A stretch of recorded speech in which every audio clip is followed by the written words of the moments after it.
All right, guys, so welcome to Flyline Jeeper. What we're gonna do today is actually put in a Garmin dash cam mini on the Jeep KL. I'm gonna take a look at it, see there's a couple different options that we can do for power on these things. I'm gonna try to wire it in either to the fuse box or just run the cable so that it's out of the way and put it into one of the ignition charging ports, because you don't need it to be on 24/7 and it'll just drain the battery. This is the one we're going to be putting in right now. Let's see, it's October 11th when I'm filming this. These things normally retail for $124 from Garmin. Comes with the camera, 2 mounts, 2 cables of different lengths, and that's about it. You still got to buy the SD card. It needs to be a version minimum of 8 GB micro SD class 10 or faster. So that allows it to do the HD video quality. But normally these things are $124. Like I said, it's October 11th. On Amazon, they're like $90, $92. Right now, my local Target had these on sale for $64.99. So that's 50% off. So actually, I picked up 2 of them because I've got one in the Wrangler right now. And I'm going to put one in my wife's Cherokee and one in my truck. So we'll get videos on both of those. So first off though, we'll do an unboxing real quick and take a look at it. All right, so in my wife's car here, there's 2 different options that you can do. You can wire it directly into the fuse box underneath the dash, but it also, inside the center console, has a charging port. Now, if you look at it, it says 12 volt DC and then a battery symbol. If you look out here on the center console, 12 volts DC and a key symbol. So what that means is that the key symbol is wired to the ignition. So this port here that I'm showing isn't on unless the ignition's on. This port in here is on all the time. So I guess if you have a camera that you're wanting to record, you know, parking situations and all that, I guess you could use this one. This camera doesn't have any battery sensing that I'm aware of in it, so it'll just stay on until it decides it wants to shift, you know, the battery dies. But just to prove, so you know what I'm talking about, it's got a little LED in there to indicate power. I'm gonna plug it in. See, it's lit up now. So it's definitely powered all the time. The car's been sitting for 2 days now, and you know, when I open the door it powers things on, but it just goes to show it's powered on all the time. So you can run the cable, you know, wherever you want to go up into here, to there, or over to here. But what I'm going to try and do is see if I can find a port inside the fuse box, the interior fuse box, that you can wire to the ignition, so it's only on during the ignition. Plus it'll leave those ports free for other stuff and won't be that obvious. So what I'm trying to do is, when I did some research and figured out where the fuse box is in these, and is actually behind this little storage compartment. So all you got to do is pop this down and then actually just give a little pull and it pops out. So then there's the fuse box. Now the question is though, is that a lot of car companies nowadays don't run power wires to all the fuses if they aren't being used. So I gotta try and see if I can find one that's actually got power or wired, and see first off if it has terminals behind it, and then also secondly see if it will power on with just the ignition. So they have these little, they call them vampire taps or fuse taps now that I've got a kit that I was going to try. Otherwise we will end up using that port there because I don't want this thing to be on all the time. But we'll try this and see how it goes, and I'll get back to you. All right, so underneath here, if you take a simple test light, I actually found a good ground under there on the firewall. If you take this in, start probing into the connections, boom, good power. Now I checked all these other ones and there's nothing there. I don't even think there's probably terminals back there. But all these down the center row are powered all the time. So that's not what I want. It's basically the same as plugging it into the center console. Even this one doesn't do anything. So I'm actually going to start the car and see if that makes a difference. So yeah, no change whatsoever. So all these in the middle here are powered all the time, which kind of sucks because I was hoping to hide all the wiring and everything and not have it be visible. But looks like no dice. So, and I don't really want to run something all the way from out on the engine bay, which I don't even know if I'd find anything at that point. So we're gonna run these wires and probably run it over to this port here and see how she goes. All right, from my time working on Chrysler, Fiat, whatever you want to call it, these are the 3 basic tools you're going to need to do any type of interior trim work. You can find these at Harbor Freight. Any kind of automotive store should have them. I'm pretty sure this kit came from Harbor Freight. They changed the color of them. I don't know what the difference was, but this will pretty much get you anywhere you need to go interior-wise on a car. So what we're going to try and do is run it from here and then run it up along the top and then down the A-pillar and all the way down underneath the dash, hopefully, and then right over to here. So I gotta look underneath here, kind of see where I can run it with the glove box and everything, and then because I kind of want to keep all the cables over here just to keep less crap from on the driver's side. So I'll check all this out and let you know. But one of the panels here that you need to get off first is actually this guy right here.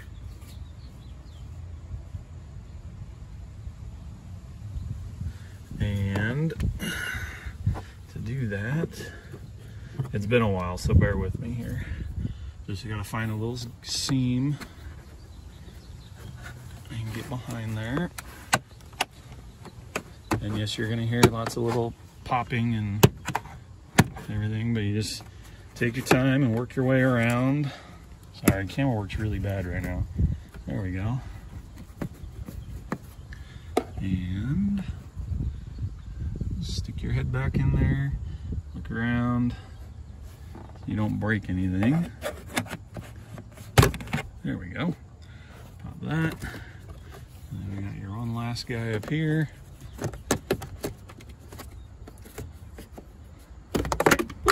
And there it goes. So then that's going to give you access. Sorry, once that panel's off, that's going to give you access to see a lot of the interior structure of the dash. All this metal back here is what actually gives the dash its strength. Look at that, Chrysler. And then, you know, depending on what else you need to take off, this is your starting point for screws, for the glove box, and all this across here, and then other parts, vents, all that good stuff. So I'm gonna keep digging around and take a look. All right, the next piece you're gonna need to take off is this guy here. And because it overlays like this, you gotta get your fingers in behind the weather seal here and find this seam. And it's a tight one, so you're gonna have to pull on it. And then it just pops out.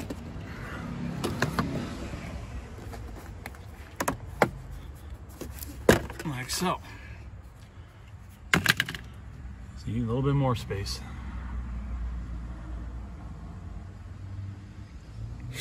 And then what we're gonna have to do probably, might not. Thought maybe we'd have to remove this piece here, but probably not gonna have to because we got enough room. You can kind of see my finger back there to run wires wherever we need to. So then we'll have to worry about going up the A-pillar. Okay, here we are. So it's been a long time since I've taken one of these apart. Actually, I don't think I ever took apart much of the Cherokee's interior past, you know, down here on the floorboards and all that to get underneath there for like blower motors and crap. So you are aware, there is an actual airbag right behind here. I tried to pull this trim off. If you just get your fingers in behind here and pull, it does pop out pretty quick, but that's your airbag right there. And then there's some other plastic fasteners down about here that I can't quite figure out how to get off. Normally these just pull out, but the trick is that there's a lip right there to hold everything together. So I don't want to jack up my wife's car any more than I already have. So I'm going to pull the mirror down, which it's powered, so you gotta be careful of that. There should be a screw underneath here and a screw underneath here, that little slot there, that will allow for the headliner to come down just a little bit more so that I can fish that cable back up in there. I might not even need to. I'm gonna try and do it without pulling that, because you can see I can get my fingers in underneath there. Excuse me. But I did pull the speaker cover off. It was pretty simple. There's the two slots in the back there. You got two teeth that go in, and then I can get it back together. Then it just snaps out like that. I just got the tool in right up here and pulled up, and it popped right out. So there's your little tweeter speaker as well. So if you ever need to access that, there you go for that.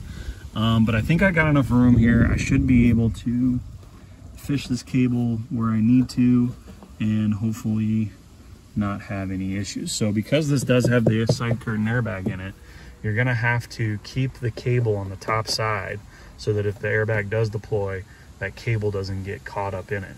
If you ran it across and then across here down underneath, you're actually crossing the airbag. When it deploys, it's gonna come down this way, and you're going to cause issues with either the airbag deploying, the cable getting caught and torn, and becoming a whip in your face. So what I'm going to try and do is come across, all the way across the top, keep it on the top side, all the way down, and then hopefully either route it down all the way through, or just run it right back across here, and then down underneath. So we'll see how this goes. All right, guys, so far so good. So what I got going on, I'll have to play with that a little bit. I got it plugged in, and then this piece here, this plastic cover, actually separates. There's a seam that runs up and down the length of the vehicle that separates a little bit, lets you pop that in, and then you can barely see it, just right up in here. Tucked it in behind the headliner, ran it all the way across, and then down the A-pillar, and then I'm routing it back down over this way. So what I actually had to do to get the wire to tuck down was take a 90-degree pick. I actually laid the wire in to begin with, got it all the way down here, took the pick and got behind here and just kind of ran it up, pulling out on the plastic trim a little bit to allow that cable to fall down behind there. So, and then once it fell in, just wiggle out the pick and you're good to go. So, but I'm gonna have to feed some slack back in because this is a little tight. I don't know, we'll see. Looks like it might be a little tight for what I got going on, but we'll play with it. Once I get the picture set up, that might not be too bad. Get that bug out of here. Anyways, take a look at it, finish running the cable, and then we're gonna run over to here. You gotta use the longer cable. It's like 12 feet long, so it's ridiculously long. Still have all this left over to play with, so should be good to go. All right, so got the cable fished down. It's a little tight through here, but you can just squeeze it past and then it drops in. I got it routed right there, come underneath. And then my plan is to stick it up under the kicker panel here, up underneath this guy. Let it come across. And then this panel here, just as a grip and rip style, comes across right here. You just grab it at the bottom, pull out, and it comes out. Got it tucked in, got the power wire tucked in behind here, going behind these wires, help keep it off the metal, so hopefully it won't chafe. And then coming in behind here, I've got it on the inside of this wire harness, again, to keep it away from the metal. Coming up the back side, across the seam. Right about here, there's some kind of connector I can't get it past that holds the panels together. It's probably like a keyed piece that slides into each other, because normally these center consoles pull up and back to get away. But then just have it running right across the seam here and to the outlet. So I'm gonna finish buttoning this up and get it taken care of. So the nice thing is that if we do need to unplug it or whatever for some reason, we can just unplug it, tuck the extra down in the pocket, and it'll be good to go. So keep finishing this up, and then I will try to get some video of the aiming and get you some sample videos so you can see how this product works. Like I said, it's not the largest field of view. It's only 140 degrees that I've seen out on the network or out on the internet, but it's a good video. It's a good camera. So all right, I'll get back with you. All right guys, there she is. She's installed. Like I said, it's pretty inconspicuous, and coming in, everything's put back together. And oh yeah, up here, if you did need to drop the headliner, that's where the screw is. It's a Torx bit or Torx screw. I did not need to do that, so I didn't pull any of that down. But yeah, so there's the camera right on the cable up inside this little mirror shroud. There's actually some notches in the headliner there, I think for like the adaptive camera, lane keep and all that crap that actually allows you to feed the wire through. And then was able to just get it tucked in behind, just kind of get my fingers up there, pull down a little bit. Like I said, watch out for the airbag that's behind here. Make sure you stay on top of everything as you roll down. Tucked it back this way, fell down underneath here, underneath and across, and here we go. So should be good to go. Now all we got to do is turn the sucker on and link it up and aim it. So I'll see if I can get the video of that exported so I can put it in the video, and we will see how it goes. But that's pretty much it for the install. So that's it, guys. Hope you learned something, especially about these KLs. They're pretty cool little vehicles. Able to do some wiring, run some cables and everything around the dash. Some leaves blew in. But hopefully this helped you guys out. Camera's doing this for the first time. Just forgot to mention that if it's flashing yellow, I believe that means it's formatting the disc. So just give it a few seconds and it should stop and then go to like green or blue. But I'm gonna check the manual, make sure. So apparently this is some kind of first time not ready use indicator. The instructions I forgot about say that you need to hold down the audio button for 8 seconds to format the SD card. So we're gonna do that real quick and see what happens.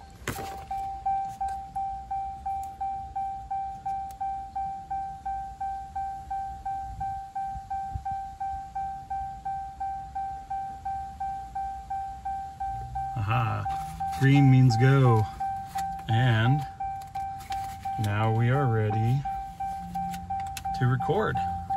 So here's the side button action. Now it's recording audio and it's recording now. So I'm gonna end this here and then I'll try to get some video of the aiming, but basically you just aim it. Like I said, you gotta download the Garmin Drive app. Really, this install probably would take somebody 30 minutes if they weren't recording it like I was. So we'll move on. So if you guys like what you saw, hit that like, subscribe button. I'll try to get some more projects uploaded here. I've got probably close to a dozen videos. I just haven't had time to load them up. I'm lucky enough to still have a regular employment through all this COVID stuff. I've been going to work like regular, except for the few months of it kicking off. They called me back in and I've been going to work regularly. So been trying to get you guys some more content, but if you like what you see, hit that like, subscribe, check out all my other socials. I'm trying to keep up with them, but I'm not doing that well right now. But comment, If you have any comments in below, throw them down below, and any tips, suggestions on what you did. And we'll see you next time on Flyland Jeeper. Thanks. Bye.